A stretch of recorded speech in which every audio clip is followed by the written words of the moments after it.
This is JaxPunx and episode, I don't know what, we're going to make it into episode something. My name's Rob, and I'm here with a very good friend of mine that I've known for a very long time in the JaxPunx scene. This is Mike Williams, and so let's kick it off. So, it turned to me. Why did you start listening to punk/hardcore? I was like a metal rocker kid. You know, I grew up in San Diego. I think like the British wave of metal came and I totally was all in because it was more aggressive than rock. And then all of a sudden I heard Black Flag and Minor Threat and I was like, holy shit, this is even beyond that. And I think the aggression, that's probably what I like the most about it, what drew me to it. I gotta agree. Yeah. What was the first punk? We're just gonna use punk as the whole thing right here. What was the first punk band or punk album that you bought or stole? The first one and I don't even know if it was my first one, but the one I remember, like I can remember it like it was yesterday, was Black Flag Damage. I was like, fuck. When I saw the cover, I'm like, oh my God. Yeah, with a broken glass, the mirror. Yeah, and that was definitely the first one I remember buying. A lot of my early stuff was borrowing my friends' brothers, like older brothers' records and recording them. But I remember buying that Black Flag record for sure.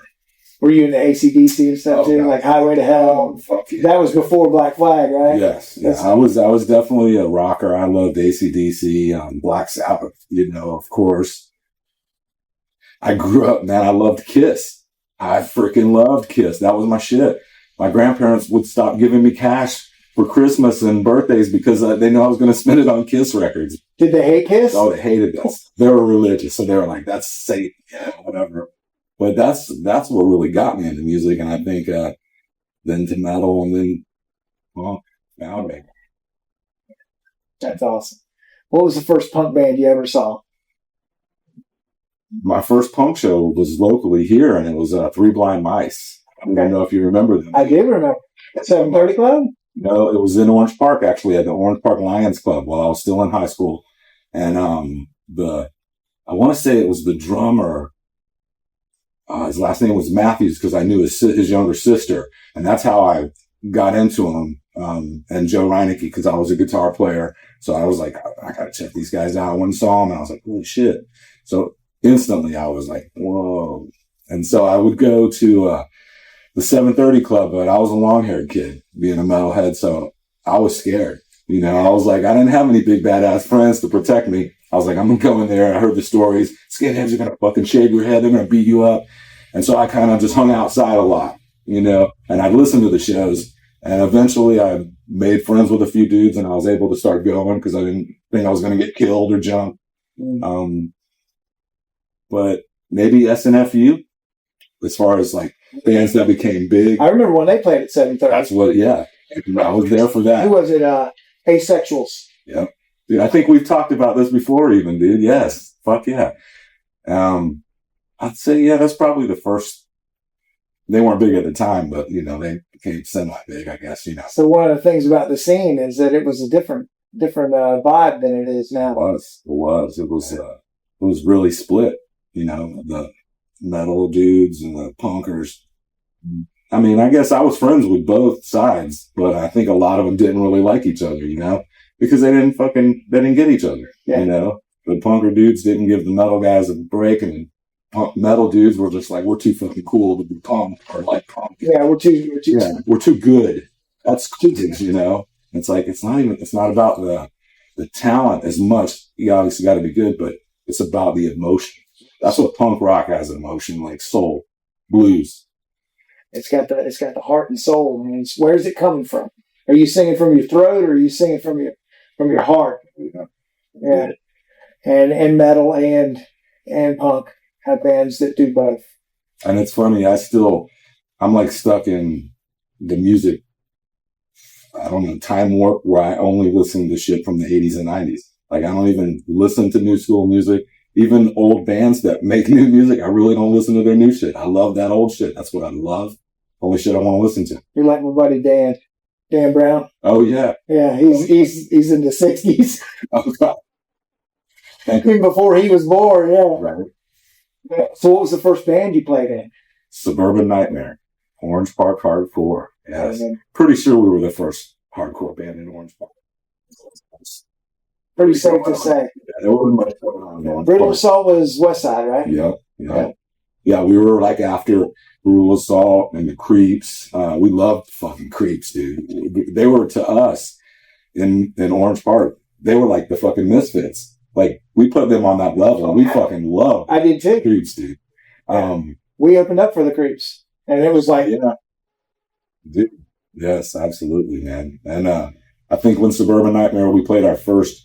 We were... Everybody that had a party, we played their keg party, in the Orange Park area.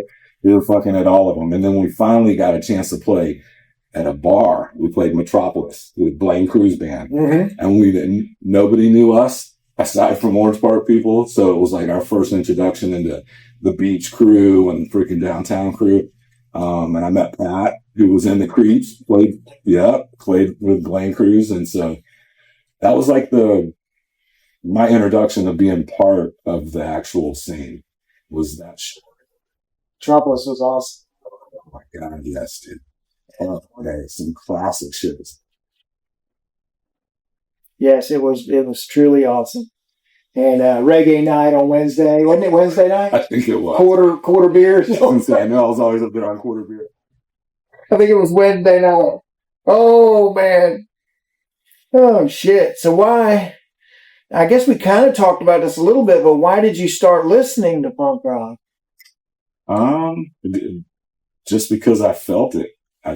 Like the words seemed to mean something to me, even the bullshit songs. When you first heard that Black Flag, it was like, man, I was like, damn, there is something fucking angry going on here, and I fucking love it. I want to be a part of this, And Minor Threat, that's like my all-time favorite band is Minor Threat. I fucking hated Fugazi. Hated them simply because Ian was not a Minor Threat, But now my wife, she's gotten me a little softer, and so I kind of like Fugazi now. So it's okay, but everything Minor Threat, every woof, every scream, and where it came from too. I mean, it came virtually out of nothing. Yep, I know, it's crazy. It came out of nothing. There was nothing to compare to it before that. Yep. What does it sound like? Even now, I used to say back in the 80s, I would say my dream band would be Minor Threat playing on fucking like Metallica's equipment, just like them having that big fucking sound. I couldn't imagine how fucking just. So that's what I've been going for the whole time. I've been waiting. So, what was the first hardcore punk show that you played? You said that it was with... Suburban Nightmare with Blaine Crew's band. And so the first one was at Metropolis? Yeah. Okay. And we played... we did some shows. We played the Hardback in Gainesville. We played... I think it was called the Rainbow down in Tampa, St. Pete. With a couple like Crankshaft and a couple of bands. Dead End, obviously. Oh, yeah. From the Beach. They were fucking like our big brothers. They fucking, every show they played, they fucking threw us on it. So that's how we gained a lot of like people knowing who we were.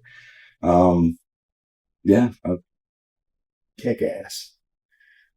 Who was in the band? Who was in the original lineup of Suburban? Original Suburban was Dave Fry. He's out in either, I think he's in. Write this down, Brenda. I think he's in California. He was in Hawaii for a while. He had a band called Generic, and he was our first singer. He started the band because me and him and John Smith all worked together at a t-shirt printing company in Orange Park, and he knew I was a fucking, wall of fucking metal guitar, and he's like, man, we got to start a band like SOD, and I was like, excuse me? Okay, you got me, dude. And John played drums, and we were a three-piece with a singer, a guitar player, and a drummer for a while, and then we Dave left and John became the singer, and we got another drummer and added Jeff Moore on guitar, who went on to be in Lysergic and Orange Park, and he's in a band in New York now called Glimmer. Yeah, they actually just Friday left. They're over in Europe right now on tour, so they're doing awesome. He never stopped playing. And I don't know if I said, but Tony Summers was the bass player. Yeah, that was pretty awesome. John just passed away like 2 weeks ago. Yeah, which is sad. We didn't stay in contact the last couple of years. We kind of drifted apart, different lifestyles. But it does suck, when you lose a friend. She lost a lot, haven't we? A lot of people. It's important. It's important to say what you feel to people. Always. Because you don't know when the next time you see them, if you ever will. Yeah. It's the way life is. Yeah, it is. Especially as old as we're getting. Yeah. Well, that ain't no shit. And that's one of the things is that Jacksonville had and still does have a pretty damn vibrant music scene, punk scene, metal scene, whatever you want to call it. Yeah. It came up around the same time as everything else was. It was in a bunch of different spots. We converged and we would play together. We were buds. Yeah. And man, did you ever have the times where you're walking down the street and people are throwing shit at you and calling you fucking, treating you like shit because you're a punk rock dude? I'm trying to remember. I don't know. I'm sure I got a lot of dirty looks a lot. But I can't remember getting too much shit. Well, no, actually, we were in fucking New York City on one of our first Ringworm tours, and we went to go see where fucking Gigi Allen died. Mm-hmm. And there was a fucking big ass, we're in down, I don't even know where the fuck it is, but in New York City. And some dude's up on top of maybe a fourth or fifth floor or something of this building, starts throwing bricks down at us on the ground as we're walking down the street. We're like, fuck, man. We had to start all in. Why was he doing that? I don't even know, man. I don't even fucking know. In New York, you think he'd be a little bird? I know. I'm like, goddamn. It was fucking crazy. Wow, that's incredible. Like, okay, fuck out of here now. That might be the rebirth of Gigi. Right. I was going to say maybe it was Gigi's ghost. Yeah, Gigi's ghost. Maybe it was shit, not bricks. So who were the people that came to the shows, and who saw you? Our friends, man. A lot of just all of our back in the day. It was everybody. Once you met another band, they were your bros. Mm-hmm. It's like everybody, because it wasn't like now. Now there's too many, 500 bands, if not more, in Jacksonville. Back then there was 20, 10 maybe. Yeah. It was like 4 or 5 punk bands. Yeah. So it's like once you met another band that had even bands that weren't just like you, it's like you were instantly friends. Let's play a show. Let's fucking party, So it was always friends, pretty much, And then maybe someone might turn someone else onto your band, gave them your tape. I fucking heard those guys. And then they'd come, Yeah. Yeah. And we used to do the flyer brigade, Yeah. slapping flyers up everywhere. Yes.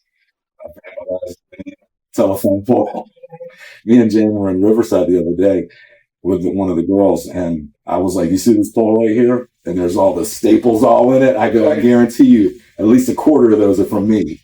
Yeah, it's like an inch thick of steel staples and nails and whatever things that they had. Yep.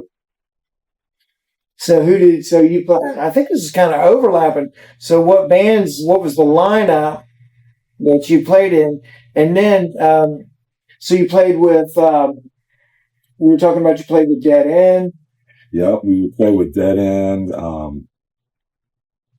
We played with Planet Tortures at Liberty Street down at Pumpkin's Place. And the Rods, they were from Miami, I believe, or somewhere in South Florida. That's, as far as with Suburban, that was about it. Suburban kind of ended right about, I think, actually December of 1990. This is the last. So that's all the beginning stuff, but there's so much more that happened after that. So what about going around the country and playing with Ringworm and That was a lot of fun. I mean, it was. What are some memorable moments with that? Oh man, it's funny. Me and Danny the other day, we get together and we jam for like maybe 5 minutes, and then we talk for 20 minutes about old times. And he's telling me stuff. I'm like, oh my god, I don't even remember that. Holy shit! But like the thing with them throwing bricks at us in freaking New York City. Oh my god, we slept in barns, skate parks, on the ramps. I mean, it was as low level as it could be. You know, we were making gas money and maybe $1.50 at Taco Bell, you know, to eat. Yeah. But it was awesome. Yeah. I wouldn't Just to trade it for anything. to the next place. Exactly. Hungry. That's all we had to do. We got to make enough to get to the next show. Someone buy a shirt. So we can get some food. Danny said, I think he said something about somebody having the name Ringworm somewhere you went.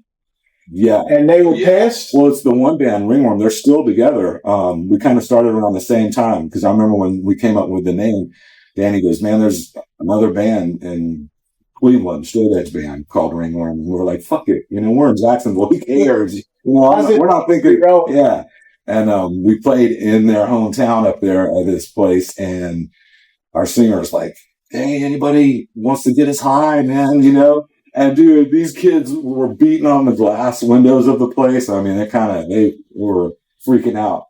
Oh, because they came to see a straight edge band. Oh shit! That was wild. That's like naming yourself free beer. And you better have some free beer, man. Yo. Well, shit, man. That's all the questions. I mean, what kind of memorable stories do you have? Who's the next person we need to interview? I don't know. I was gonna say I could tell the story of fucking like how I met you at the 730 Club HOI because Ray McKelvey, Stevie Soletto ran it from the 80s up through I think Suburban played our last show in December of 90. And I was doing shows at the Lions Club, and then they were, you know, blowing up pretty good. And I guess Ray had heard I was doing those, and he was messed up, so he was losing the 730. And he's like, "Hey, you know, I know you're doing shows. Is there any way you can take over the 730 Club?" You know, and I'm like, "Fuck." You know, I wasn't even really thinking of the big picture. I was just thinking, wow, how am I going to afford to do this? You know? Yeah. And then I was like, yeah, I think I could do that. And so I went and met the realtor, and he gave me like a month of free rent if I went and cleaned the place out next door, you know, on the right side. There goes the corner? No, the other side. Yeah. And so I did that and started doing shows within a month or two. And you guys played there. I met Shane there, his band, Streamin' Seaman, played there. Just pit stop you guys. So many bands. Lysergic played there. Bughead. I can't even remember all the bands, but a lot of great shows, which was a fun time. It was hard because the city wanted that place fucking closed. That was part of Ray's problem was cops, you know, they would fucking show up and try to shut every show down because there would be fights guaranteed. Yes. And so I had to deal with that. That's why it became the House of Ill Repute. That was the only reason why I changed the name, because I was like, God, if I keep calling it the 730, it's never going to stop. So I called it the HOI, of course, House of Ill Repute. Fucking, like, that's a better story. That 730 is a little more ambiguous. Yeah, right. And that worked for a while, like maybe a year. I think that stayed open. And then I got to jam with a lot of people in there, you know, like not at shows, but like on weekdays or whatever, when people would be like, hey, you want to jam? They can come on up. That place was awesome, man. It was just a freaking hole in the wall, man. I'd fucking kill to find a place like that right now, dude. Let's do the same thing. Low budget. Somewhere central like that, too. Perfectly located. And it's crazy. I ended up living on Dalewood like 20 years later, you know, right down the street. I'd show my kids, look at this place.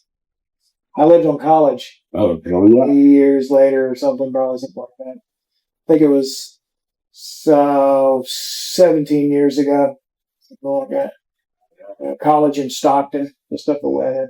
And that's how me and Danny from Ringworm, we jammed for the first time in there. And then probably a couple months went by or so, and then we jammed again. And I think Pat came out that time. And so that was like the core of Ringworm started right then. Right in the House of Ill Repute. Yeah. And then probably took another couple months because Danny played with Frank Bago and Stingfinger for a little while, and then they broke up. Yeah. So that was like in April and May, and then they played a Halloween show that year, and I guess some crap went down at the show, and they broke up that night, and he hit me up the next day, and it was on. I was like, I'm not going to let this slip away again. I'm not going to lock this shit in. So we had like 10 years, 10 years together. It was fun. It was awesome. Definitely hard times. I mean, everything we did was real. We never had any money. We never had anybody, backing us or anything. On all those tours, it was Danny sitting on the fucking phone. Hey, you got this date open, and trying to line up fucking 4 or 5 weeks of days. So we only had a couple of days. Didn't even get. He'd been doing it for a while. And I mean, he was dedicated. I mean, he was. Because now you just jump on Google and their number's right there. Yeah, dude, we joked about it. We're like, dude, could you imagine if people still had to do it the way we had to do it? There wouldn't be 500 fucking bands in Jacksonville. You know what I'm saying? Because it was hard. We'd fucking be driving 6-8 hours, and he'd be like, I got to pull over, man. I got to call this place to make sure the show's still on, and we're like, oh shit. That way we don't waste our time driving. We'd show up and it would literally be, the worst show in the world. We played Mexican restaurants. We played Chinese restaurants. And some of those shows, some were bad. Some were unbelievable. Like, what the fuck? We played a show with, in Virginia, we show up and we're playing with a band that's on Roadrunner Records, and then another band's opening or playing after us. We're first, this other band, and then a band on Roadrunner. We're all stoked. We're like, hey, this band should be pretty good. Fucking Everclear was the second band that played. They were nothing at the time, and it's like, those guys blew up huge. We rolled up into El Paso one time, and we were late as hell. It's like 7:00, we're supposed to be there already. And we see this line going around the fucking building, and I'm like, damn, what's that? And Danny goes, that's the place we're playing, bro. And we're like, fuck, this what? And we go in and we're opening for Voodoo Glow Skulls. We're just like, holy shit, dude. So we locked into some shows that we didn't even know who we were playing with. We just rolled up and fucking great time. Some bad times. Yeah. But yeah, it was crazy. You never. The great ones make it worthwhile, though. They cancel all that bullshit. Like, we might have 4 weeks of bullshit, but there might be 2 or 3 shows mixed in there where we're like still talking about that show to this day. Mm-hmm. Yeah. Still to this day. What, 35 years later? Wow. Well, you didn't disappoint. Yeah, you didn't disappoint for this interview. I'm freaking Stuff, I did it. I'm incredibly happy. The vibe is freaking on. But I guess that's it. I don't know how we're gonna, fucking goodbye.